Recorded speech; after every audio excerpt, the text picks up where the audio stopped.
Hai, Assalamualaikum warahmatullahi wabarakatuh. Saya Zafirah Kaisarah Haifa binti Zainal, merupakan bekas pelajar STPM 2020 di SMK Sultan Abdul Shah. Dan saya telah berjaya memperolehi 3.92 PNJK dalam STPM baru-baru ini.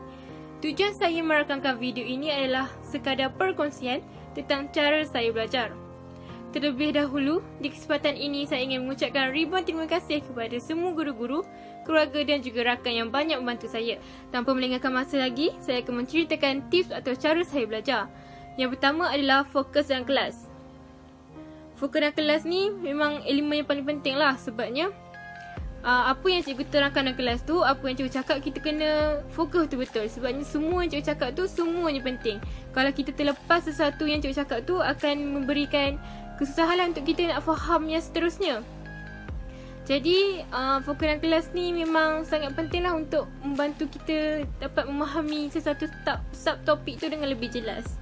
Yang kedua adalah bertanya jika tak faham apa yang cikgu ajar.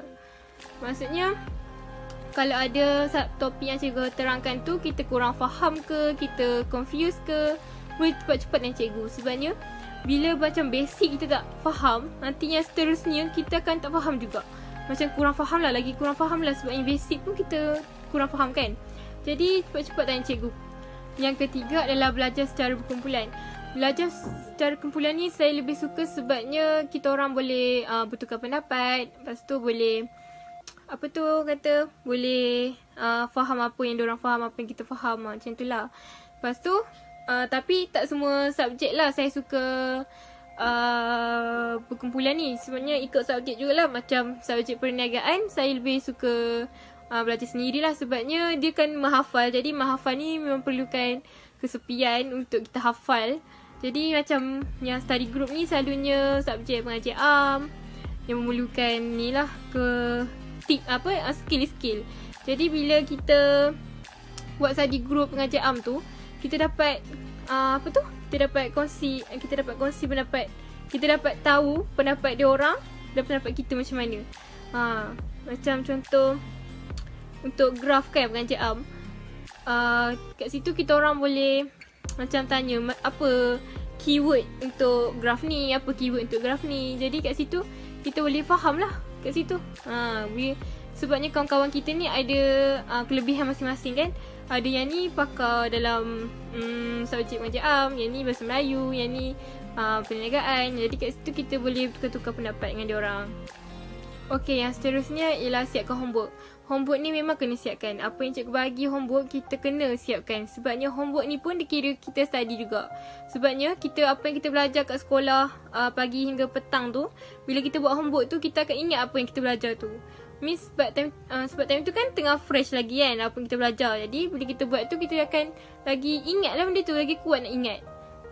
Jadi sebab itulah homework kena siapkan. Kalau macam saya siapkan homework, kalau ada masa free lepas asar tu, buatkan. Tapi macam homework yang senang-senang lah, macam menyalin ke, macam benda-benda yang macam boleh buat kan, macam senang nak buat, buat time tu.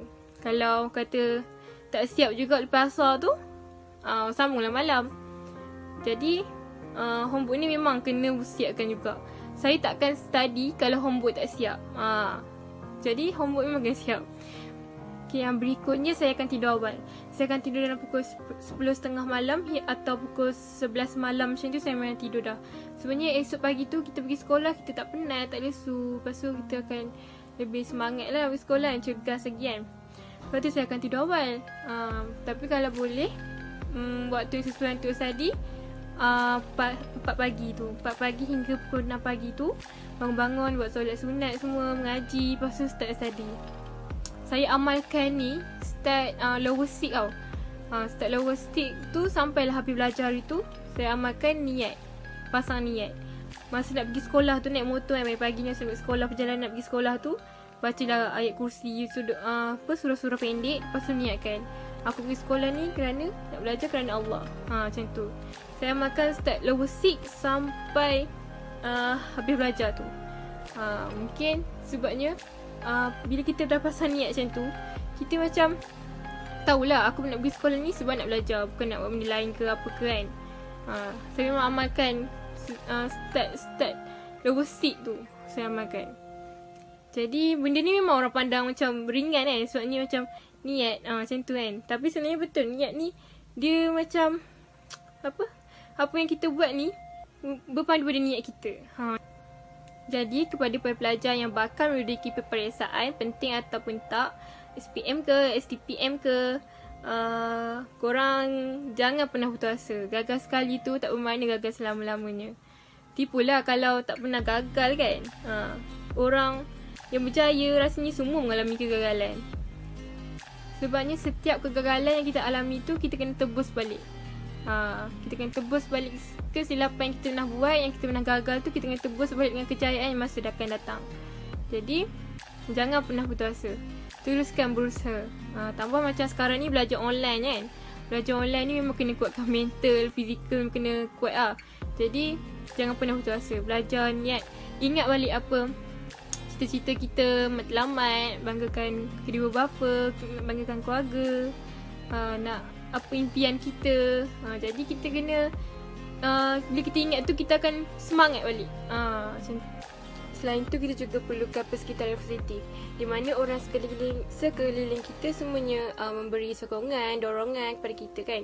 Misalnya ibu bapa, keluarga, semua cikgu-cikgu sama ada mengajar ataupun tak, kawan-kawan yang di mana selalu bagi nasihat, kata-kata yang baik, yang selalu tak down kita, yang bagi semangat untuk kita belajar sungguh-sungguh. Misalnya mak ayah saya selalu tanya, boleh bawa ke tak subjek ni, boleh bawa ke subjek tu kan. Kalau kata tak boleh bawa ke, susah nak bawa ke, mereka akan bagi nasihat lah, dan supaya jangan putus asa, belajar sungguh-sungguh. Jadi begitu juga dengan cikgu-cikgu dan juga rakan-rakan yang sangat memberikan nasihat yang baik bila kita rasa macam nak down ke apa ke kan. Sebab vibe yang positif ni dia akan mempengaruhi kita. Dia akan buat kita rasa macam nak belajar. Kita semangat lah nak belajar kan. Disebabkan ada dorongan ibu bapa, ada dorongan cikgu-cikgu, ada dorongan kawan-kawan yang selalu support, yang tak pernah rasa jemu nak support, nak bagi nasihat. Okey, dia harapkan semoga perkongsian saya ni dapat memberikan manfaat lah kepada korang yang bakal menduduki peperiksaan. Semoga berjaya, maju jaya dan jangan pernah putus asa. Sebab semua orang yang berjaya pernah mengalami kegagalan. Saya dulu pun banyak kali lah gagal. Selalulah gagal. Tipulah kata pernah gagal kan. Jadi dari situ kita kena bangkit balik, kita kena tebus balik, kita kena kuatkan semangat, kena berusaha sungguh-sungguh. Jadi semoga maju jaya lah semua. Good luck.